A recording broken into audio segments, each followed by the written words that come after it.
Today we're going to focus on the house of Amistad. Amistad, of course, is our red house, given the red color because it's the house of friendship. And red, of course, is the color symbolized with the heart, the house of love. So in this house, it's kind of like we talked about with altruismo, where we focus on giving, but this is the house of friendship, being a good friend. And so today I want to read you a book called The Invisible Boy, and it's a great story about friendship.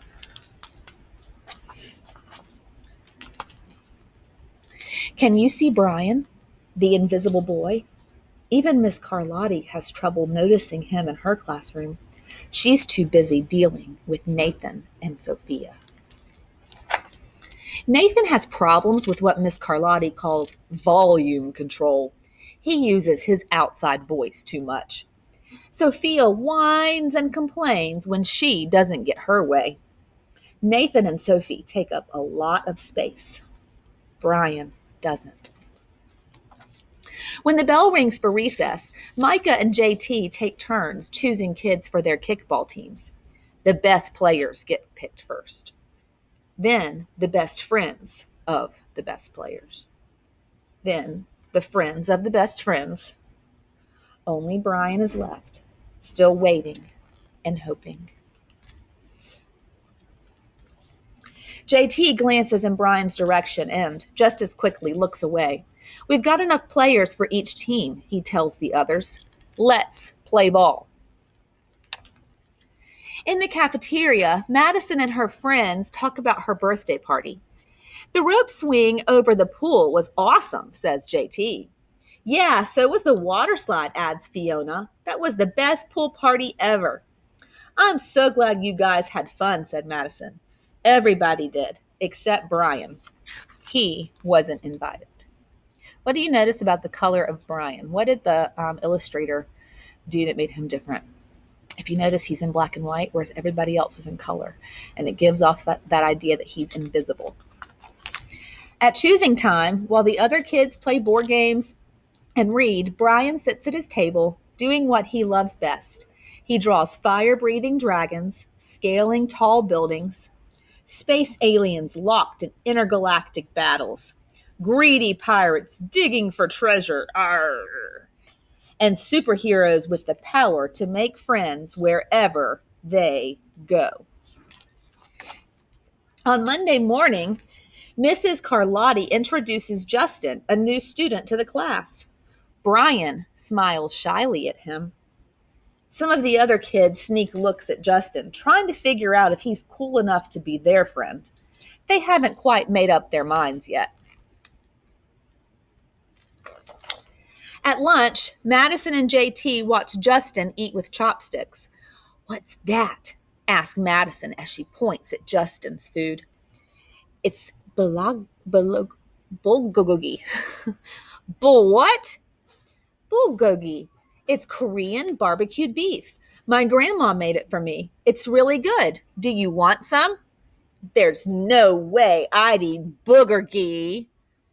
And the kids laugh. All of them, that is, except Brian. He sits there wondering which is worse, being laughed at or feeling invisible.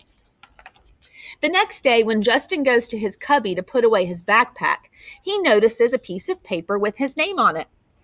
Justin, I thought the bulgogi looked good. Brian, yum. At morning recess, Brian finds a piece of chalk on the ground and starts drawing away. You're Brian, right? Yeah. Thanks for the note. Hey, Justin, Emilio calls out from the tetherball court. You're up next. Sorry, I gotta go, says Justin. By the way, that's a really cool drawing, he adds before taking off.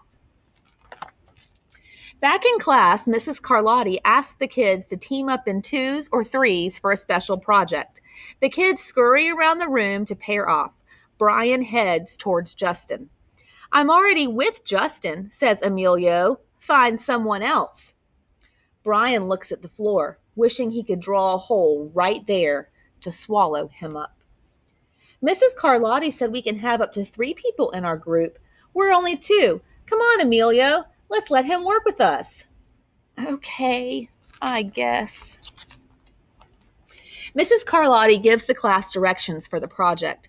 Your assignment is to work together to write a story about what you see in that photograph. Use your imagination and have fun. Whoa, cool, says Emilio. What kind of people do you think would live in houses like that? I don't know, but I bet Brian could draw them to go with our story, says Justin. Brian smiles as he takes out his lucky pen. And they're making up the story, and then they're presenting it here to the class in their costumes. It's lunchtime again, Brian's least favorite part of the day. Another 20 long minutes of kids talking and laughing with everyone else but him. Brian, he hears someone shout, "Hey, Brian, over here." Brian turns and sees Justin waving him over. Emilio nods at Brian as he makes room for him at the table. Cookie? Thanks. Maybe, just maybe, Brian's not so invisible after all. What did the illustrator change here? He's not black and white anymore. He's now in color. The end. This is a great story of friendship, isn't it? Because friendship isn't always easy, but everybody needs a friend. And so yesterday, you guys brainstormed ways that you could serve others at school, but also at home. Today, what I want you to do are brainstorm ways that you can be a good friend. And not to just the people that are easy to be friends with. It's easy to be friends with people that are similar to us, that we share a lot of things in common with. It's harder to be friends with people that are different. But a lot of time that starts out just like it did in the book, The Invisible Boy, with just talking to them or admiring something they do. You're a good artist, or I like your shoes. I like the way you style your hair, whatever it might be.